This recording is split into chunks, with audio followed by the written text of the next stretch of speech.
I wouldn't play a French cruiser over a Soviet destroyer. Hell, I wouldn't play most cruisers over a Soviet destroyer because the Soviet destroyers provide better DPS than pretty much any cruiser line. The only thing you're missing out on is you kill. This was never gonna be an easy video. Do-do-do down, doobie-doo down, down. Comma, down, doobie-doo down, down. Comma, down, doobie-doo down, down. Breaking up is hard to do. Alright, so before everybody shits all over the comments section, unsubscribes, and calls me a horrible person, let me just say that there are a number of reasons that I'm doing this, and I'm not just saying goodbye to World of Warships, I'm saying goodbye to a whole plethora of games. I'm basically saying goodbye to the whole progression and tier-based, vehicular combat-based, Russian publisher-based genre of games. The War Thunders, the WoTs, the Urban Warfares, the WALPs, I'm done. I'm sick of it. I played all of the games this genre has to offer, so I feel like I'm pretty versed on this topic. I'm gonna try to be as succinct as possible, and I'm gonna break down my rationale into different categories, so here we go.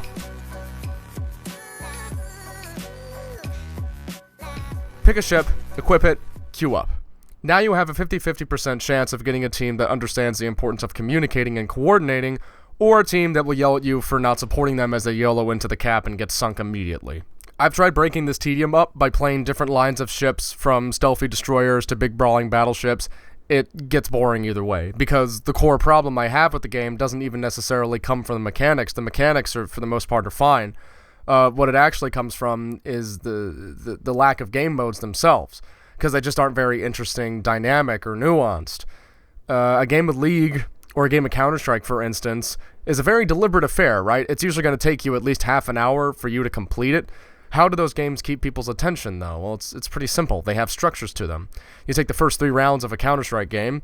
Round 1, CT pistols, USP, I get a couple headshots just holding angles as terrorists come into the site. Easy peasy. Now we've won a round, and I have money for an MP9. And that's a gun that I only buy in this instance that the enemy is not going to buy armor because they're saving for the next round. But if I was on Dust 2, I could buy a shotgun instead and surprise them by flanking them through tons. If we had lost that round, then we'd be saving, and I'd try to get some picks instead with a pistol.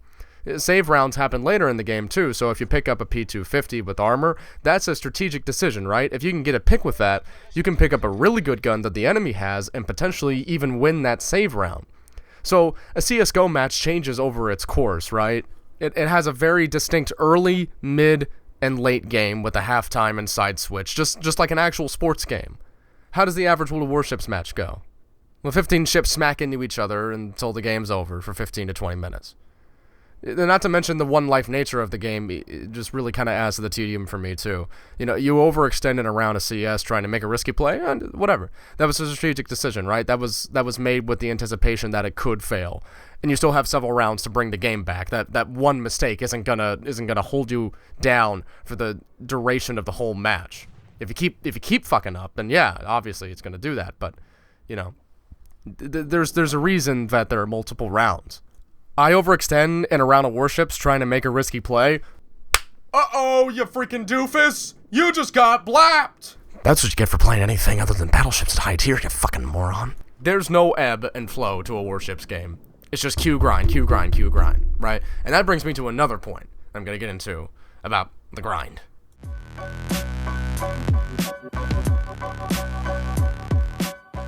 Alright, so, like all of these types of games, it's progression-based. How much time does one require to get into the real meat and potatoes of the game, you might say? A lot. Like any other MMO. Because that's what it is, it's an MMO. You gotta grind. And you have to do all of that boring and repetitive gameplay that I just described. Again, and again, and again, and again.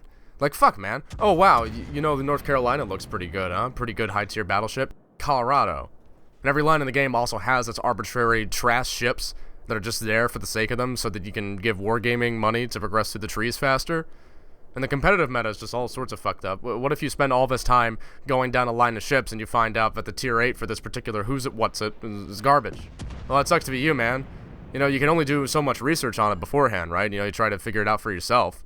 And it takes too much time to get what I want out of the game anymore. Time that I could spend playing other games that I enjoy far more, like CS, Siege, League of Legends. Like, I haven't played League of Legends in ages. You know why? Because I've been making videos about Russian-developed vehicular combat games for over 2 years. It's fucking nauseating.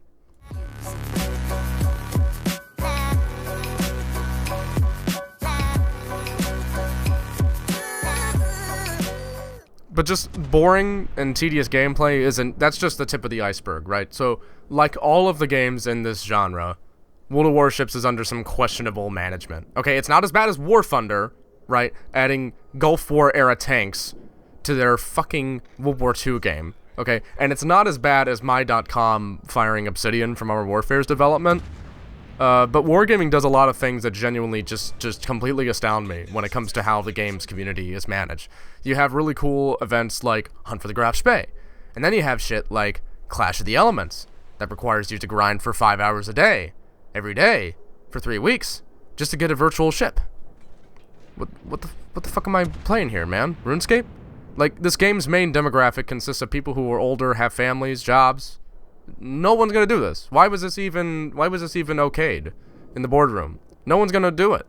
Don't even get me started on how badly the European player base is treated too. Like, the NA server, I feel pretty lucky because they're pretty good with events and discounts and stuff like that, but EU is just always getting shafted with that stuff, man. Bad management also goes into another point about the game's balance too, because I really don't like where the game is going right now in terms of balance. I remember getting so hyped for the German destroyer line until they were all nerfed to oblivion before they even made it into the actual client without any real feedback from the community, and that was kind of shitty.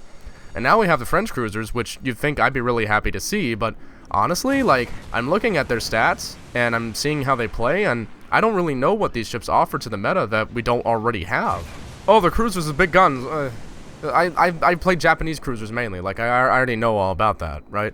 Mediocre speed boost ability and characteristics that make the ships, for the most part, overshadowed by Russian destroyers, which are considerably easier to play, by the way, considering they don't have citadels and they can't get blapped. Okay, what's the point of adding ships if they're not going to contribute anything to the game meta?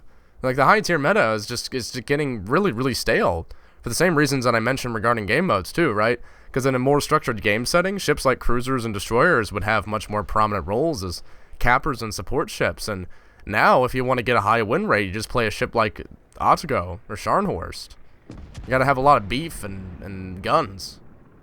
There's no room for specialists anymore. So that's just one thing. Also, there's no clan play yet, and the game's been out for years at this point. Like, I don't understand what's so difficult about it. Is it really such a strange concept to, like, implement the same clan world map structure that you have in tanks and put it in the ships? Like, that's half the reason I kept playing World of Tanks, was because of clans. Because I had, like, a reason to actually, like, go down lines, and I could, like, coordinate with teammates and do certain kinds of compositions of teams and whatnot. And now this is just, I just play random battles, and then ranked battles come out and every once in a while. But there's really no incentive for me to keep playing. Okay, so all that was specifically game related. Now I'm gonna kind of ramble a little bit about other things that are just kind of making it difficult for me to enjoy this game. So I've had a lot of fun making Warships content, but I can only really do so much with this format. And not to mention, like, the community itself is such an enigma to me at times. I love hanging out with people on live streams, but that's a totally different environment, right? Every other day or so, I look into the comment sections and I read shit like, "What a tard you are. From 1100 to 1780, something Finland has been a part of Swedish and Danish kingdoms. Danish through Kalmar Union. But you suggest they have more historical ties to Baltics? Mr. Idiot, it was Swedish and Danish Empire ruled the Baltic states in the history, therefore Sweden has more ties to Baltic states and Russia than Finland could ever have. ... Do I give a shit about any of this? No, of course not. Seriously, I've been living in Finland for all my life, and I can tell you we have more Russian culture than some Swedish pussy culture. Yeah, fuck those Swedish people, am I right? Fuck. Here's a comment from my Italian battleships video way back when. Why the fuck are we getting these? There should be no new BBs until the Royal Navy is available. Fuck, man. I'm not the one making the content, dude. It's just like, I'm not saying that they're gonna come before the Brits. I'm just saying if they made them, this is what they look like. Like, do I need to explain that at the beginning of my videos? Is it not obvious? Oh, and then on my British battleships video. Oh man, here's some good ones. What about HMS Hood? You forgot the HMS Hood. It could be a tier 7 premium battleship. I didn't forget the Hood. The Hood's a battle cruiser, not a battleship. That's why I didn't include it in my battleships video, and then I included it in my battle cruisers video, which I linked in the battleships video. Like how do I get such salty comment sections over virtual ships? It's bizarre to me, right? Not to say that I don't get salty comments in other videos, but my gosh. And aside from that, WoT Warships just as a game and as a mental exercise to me, just isn't really that fun anymore. I grew up with military flight sims like IL-2 and really complex strategy games, and WoT Warships has a lot of components to be a very interesting action strategy game, but it's regularly squandered in my opinion. Don't even get me started on the whole Bastion mode. Yikes. I mean, I'm the kind of gamer who likes to take up unorthodox strategies and surprise my opponents, right? One of my favorite ships in the game right now? Grafspee. Okay, despite everyone and their dog talking shit about it, I managed to do pretty well with this ship the few times I've taken it out. I've fought with battleships well above my tier thanks to its really, really good torpedo placement. Like, that's a unique characteristic about this ship that I can take advantage of because, you know, people don't usually expect it. But aside from unique ships like that, the meta is getting really stale. I'm getting really tired of dealing with arcadey mechanics like detonations, RNG-based fires, smoke. Okay, I want to take the channel into a different direction and play games that have more tactics and strategy aspects to them. I want to play vehicle games like DCS and IL-2 Sturmovik. I don't want to play the same Game of War Thunder arcade battles over and over again. So, it's for these reasons and a number of others that I don't really have time to outright state that I've grown bored with warships, tanks, War Thunder, everything. And I'd like to talk about the remarkable works of engineering that these war machines are, removed from the confines of an arcadey game engine that hasn't been updated in several years. So, that's everything I have to say about that. If you subscribe here because of the warship stuff, I'm sorry. I really am. I wish I could say it differently to you, but this is just kind of where it is, you know? I need to prioritize development of other games. It's boring, it's not getting hits, and the genre, in my opinion, as someone who's been at this for a while now, is really just starting to go down the tube. There are other games coming out right now that I'm missing coverage of because I've been stuck with Wargaming's products, and I'm just done with it, you know? Maybe if World of Tanks Frontlines turns out really good, I might check that out. I might do a video on that, but now they've just nerfed light tanks into oblivion, which was a role that I played a lot. So, you know, it's just like, Wargaming isn't really making it easy for me to think about getting back into their games.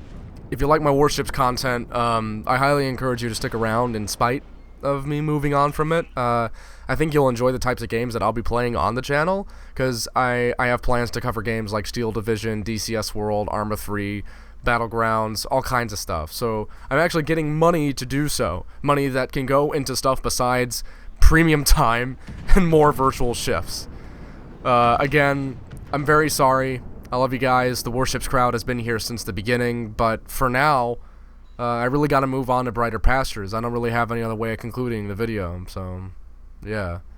I guess I'll be doing some CS and Siege videos next. You can actually follow the status of my production stuff. I'm going to try to tweet a day, at least a tweet a day. You can follow the status of my videos on Twitter, and you can see my Twitter and Facebook handles on the screen.